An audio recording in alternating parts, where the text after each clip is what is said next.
Honourable minister திரு மெய்யநாதன் அவருடைய பாதுகாப்பு பணிக்கு எங்களுடைய வண்டியை கேட்கறாங்க. சரி. அது வந்து புரோட்டோகால்ல கிடையாது. அதனால இந்த வெஹிக்கிள் வந்து நான் தர மறுத்துட்டேன். எந்த ஒரு ஆர்டர் இல்லாம நான் தர முடியாது. நான் ஒரு டிஎஸ்பி கெசட்டட் ஆபீசர், இந்த வண்டி வேணும்னா ஒரு உத்தரவு போடணும்.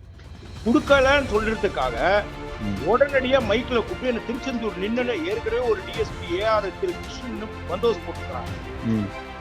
அவரை மாத்திட்டு அவர் தஞ்சாவூர் கிளம்பி போயிட்டார் பந்தோபஸ்து போறதுக்கு. அவரை திருப்பி வர சொல்லிட்டு என்ன வந்து உடனே அந்த திருச்செந்தூர் பந்தோபஸ்துக்கு அனுப்புறாங்க.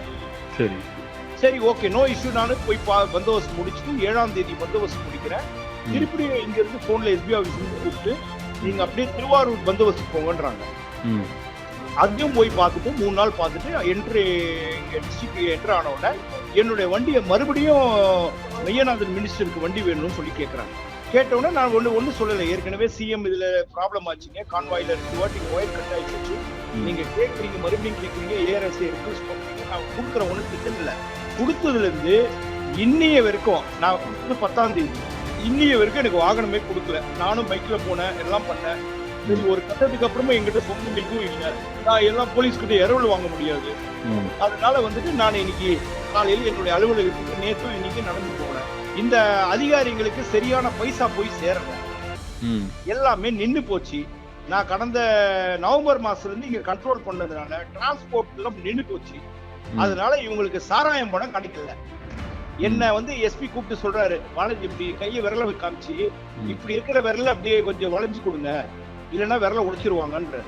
இந்த மாதிரி அதிகாரிங்க கிட்ட நாங்க எப்படி வேலை செய்யறது? நேர்மையா இருந்ததை ஒரே ஒரு காரணத்துக்காக இவ்வளோ சிக்கலை நான் அனுபவிக்கணுமா?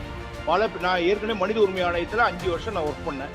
இந்த ஏசி என்னுடைய எஸ்ஐ வீட்டுல இருந்ததை எனக்காக வந்து கஷ்டப்படுறாரு. உள்ள உட்காருமா, அந்த ரூமை பாத்திருக்கீங்களா?